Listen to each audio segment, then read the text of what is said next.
Hi എല്ലാവർക്കും നമസ്കാരം. ഇന്ന് നമുക്കൊരു ചിക്കൻ കട്ട്ലറ്റിൻ്റെ റെസിപ്പി നോക്കിയല്ലോ. നല്ല ടേസ്റ്റിലുള്ള നല്ല ക്രിസ്പി ആയിട്ടുള്ള ചിക്കൻ കട്ട്ലറ്റിൻ്റെ റെസിപ്പിയാണ്. അപ്പോൾ നമുക്ക് റെസിപ്പി എങ്ങനെയാണെന്ന് നോക്കാം. അതിനായിട്ട് ഞാൻ ആദ്യം തന്നെ കുറച്ച് ചിക്കൻ ക്ലീൻ ചെയ്തെടുത്ത് വെച്ചിട്ടുണ്ട്. ഇത് ഞാനിപ്പോൾ എല്ലോട് കൂടിയിട്ടുള്ള ചിക്കനാണ് എടുത്തിരിക്കുന്നത്. ഇതിലേക്ക് ഗരം മസാല, കുരുമുളക് പൊടി, ഇഞ്ചി വെളുത്തുള്ളി പേസ്റ്റ്, ഉപ്പും കൂടെ ചേർത്ത് കൊടുത്തിട്ട് നന്നായിട്ടൊന്ന് മിക്സ് ചെയ്യുക. എന്നിട്ട് ഒരു 10 മിനിറ്റ് റെസ്റ്റ് ചെയ്യാൻ വേണ്ടി വെക്കുക. അതിനുശേഷമാണ് നമ്മളിത് കുക്ക് ചെയ്തെടുക്കുന്നത്. അപ്പോൾ ഒരു 10 മിനിറ്റ് വെക്കാം. ഇപ്പോൾ 10 മിനിറ്റ് ഒക്കെ കഴിഞ്ഞിട്ടുണ്ട്.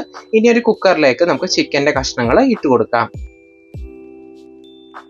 കുക്കറിലേക്ക് ചിക്കൻ മുഴുവനായിട്ട് ഇട്ട് കൊടുത്തിട്ടുണ്ട്. ഇതിലേക്ക് വെള്ളം ഒന്ന് ഒഴിച്ചെടുക്കണം. കുക്കർ അടച്ച ശേഷം മീഡിയം ഫ്ലെയിമിൽ ഒരു വിസിൽ വരുന്നത് വരെ കുക്ക് ചെയ്യണം. അതിനുശേഷം കുക്കറിൻ്റെ കംപ്ലീറ്റ് പ്രഷർ പോയതിനു ശേഷം മാത്രം ഓപ്പൺ ചെയ്യുക. ഇതിലേക്ക് വെള്ളം ഒന്നും ഒഴിച്ചു കൊടുക്കേണ്ട. ചിക്കനിൽ നിന്ന് തന്നെ വെള്ളം ഇറങ്ങിക്കോളും. ഒരു വിസിൽ വന്നിട്ടുണ്ട്. ഫ്ലെയിം ഓഫ് ചെയ്തിടാം. ഇനി നമുക്ക് കംപ്ലീറ്റ് പ്രഷർ പോയിട്ട് നമുക്കിത് ഓപ്പൺ ചെയ്യാം. ഇപ്പോൾ കുക്കർ ഓപ്പൺ ചെയ്തിട്ടുണ്ട്. ചിക്കനൊക്കെ നല്ല പാകത്തിന് കുക്കായി വന്നിട്ടുണ്ട്. ഒരു വിസിൽ വരുന്നത് വരെ കുക്ക് ചെയ്തെടുത്താൽ മതിയാവും. ഇനി ഇതിൻ്റെ സ്റ്റോക്കിൽ നിന്ന് ചിക്കൻ ഒന്ന് മാറ്റിയ ശേഷം ചൂടാറാൻ വെക്കാം. ചൂടാറി കഴിഞ്ഞിട്ട് ഇതിൻ്റെ എല്ലൊക്കെ മാറ്റിയിട്ട് ഒരു മിക്സർ ജാറിലിട്ട് ഒന്ന് ക്രഷ് ചെയ്തെടുക്കാം.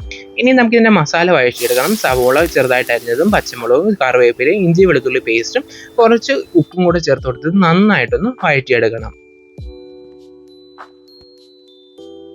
ഇനി ഇതിലേക്ക് പൊടികൾ ചേർത്ത് കൊടുക്കണം. ഗരം മസാല, കുരുമുളക് പൊടി, മഞ്ഞൾപ്പൊടി, മുളക് പൊടിയും കൂടെ ചേർത്ത് കൊടുത്തിട്ട് ഇതിൻ്റെ പച്ചമണം മാറുന്നത് വരെ നന്നായിട്ടൊന്ന് വഴറ്റിയെടുക്കണം.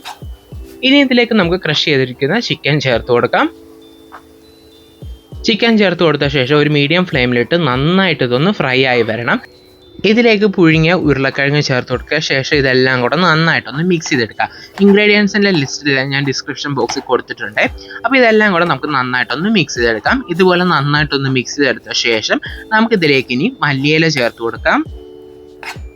മല്ലിയില ഇതിലേക്ക് ചേർത്ത് കൊടുത്തിട്ടുണ്ട്. അതിൻ്റെ കൂടെ തന്നെ ചിക്കൻ വേവിച്ച് അതിൻ്റെ സ്റ്റോക്ക് കൂടെ ചേർത്ത് കൊടുക്കാം. ഇത് നമ്മൾ കളയണ്ട, ഇതിലേക്ക് തന്നെ ചേർത്ത് കൊടുക്കണം. ഇത് ചേർക്കുമ്പോഴാണ് കട്ട്ലറ്റിന് ഒരു പ്രത്യേക ടേസ്റ്റ് വരുന്നത്. ഇതിലേക്ക് കുറച്ച് ഉപ്പുകൂടെ ഇട്ട് കൊടുത്തിട്ട് നന്നായിട്ടൊന്ന് മിക്സ് ചെയ്തെടുക്കാം. ശേഷം നമുക്കിത് അടച്ച് വെച്ചൊരു 5 മിനിറ്റ് ഒന്ന് കുക്ക് ചെയ്തെടുക്കണം. ലോ ഫ്ലെയിമിൽ വെച്ചിട്ട് വേണം 5 മിനിറ്റ് ഒന്ന് കുക്ക് ചെയ്തെടുക്കാനായിട്ട്.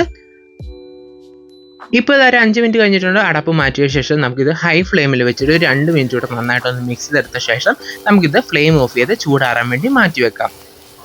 ഇപ്പോൾ ഈ ഒരു മസാലയുടെ ചൂടൊക്കെ ആറി വന്നിട്ടുണ്ട്. ഇനി നമുക്ക് കട്ട്ലറ്റ് ഷേപ്പ് ചെയ്തെടുക്കാം. ഞാനിവിടെ ഒരു സ്റ്റാർ ഷേപ്പിലുള്ള കുക്കി കട്ടർ വെച്ചിട്ടാണ് കട്ട്ലറ്റ് ഷേപ്പ് ചെയ്തെടുക്കുന്നത്. ഏത് ഷേപ്പിൽ വേണമെങ്കിലും ഇത് ചെയ്തെടുക്കാവുന്നതാണ്. ഇപ്പം ഞാനിവിടെ സ്റ്റാർ ഷേപ്പിൻ്റെ ഒരു കുക്കി കട്ടറാണ് ഉപയോഗിക്കുന്നത്. അപ്പോൾ ഇതുപോലെ ഞാൻ എല്ലാം ചെയ്തെടുത്തിട്ടുണ്ട്. ഇനി നമുക്കിത് എഗ്ഗ് ബീറ്റ് ചെയ്തതിലേക്ക് ഈ ഒരു കട്ട്ലറ്റിൻ്റെ ഈ ഒരു മിക്സ് ഇട്ട് കൊടുക്കാം. എന്നിട്ട് നമുക്ക് തിരിച്ചും മറിച്ചും ആ എഗ്ഗ് ഒന്ന് ഇതിൻ്റെ പുറത്ത് കോട്ടാകുന്ന രീതിയിലൊന്ന് ഇട്ട് കൊടുക്കാം. ഇനി നമുക്കിത് ബ്രെഡ് ക്രംസിലേക്ക് ഇട്ട് കൊടുക്കാം. ശേഷം ഇതെല്ലാം കൂടെ നന്നായിട്ട് ബ്രെഡ് ക്രംസ് ഇതിൽ കോട്ടാകുന്ന രീതിയിൽ കൈകൊണ്ട് തന്നെ എന്ത് ചെയ്യാം, മിക്സ് ചെയ്ത് കൊടുക്കാം. ഒരു കടായിൽ എണ്ണ ചൂടായ ശേഷം അതിലേക്ക് കട്ട്ലറ്റ് ഇട്ട് കൊടുക്കാം. അതിനുശേഷം നമുക്ക് ഫ്രൈ ചെയ്തെടുക്കണം. മീഡിയം ഫ്ലെയിമിൽ വെച്ച് എണ്ണ ചൂടായ ശേഷം നമ്മളിത് ലോ ഫ്ലെയിമിൽ ഇട്ടിട്ടാണ് ഫ്രൈ ചെയ്തെടുക്കുന്നത്. ഒരു സൈഡ് ഫ്രൈ ആയി വന്നപ്പോൾ നമുക്കിത് തിരിച്ചിട്ട് കൊടുക്കാം.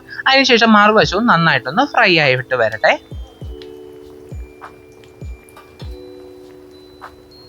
ഇതിപ്പോൾ നന്നായിട്ട് ഫ്രൈ ആയി വന്നിട്ടുണ്ട്. ഇനി നമുക്ക് ഇത് എണ്ണയിൽ നിന്ന് കോരിയെടുക്കാം. ശേഷം ഒരു സ്ട്രെയിനറിലേക്ക് ഇട്ട് കൊടുക്കാം. അപ്പോൾ നമ്മുടെ ഇന്നത്തെ ഈ ചിക്കൻ കട്ട്ലറ്റിൻ്റെ റെസിപ്പി ഇഷ്ടപ്പെട്ടെന്ന് പ്രതീക്ഷിക്കുന്നു. നെക്സ്റ്റ് റെസിപ്പിയായി വീണ്ടും കാണാം. Thanks for watching.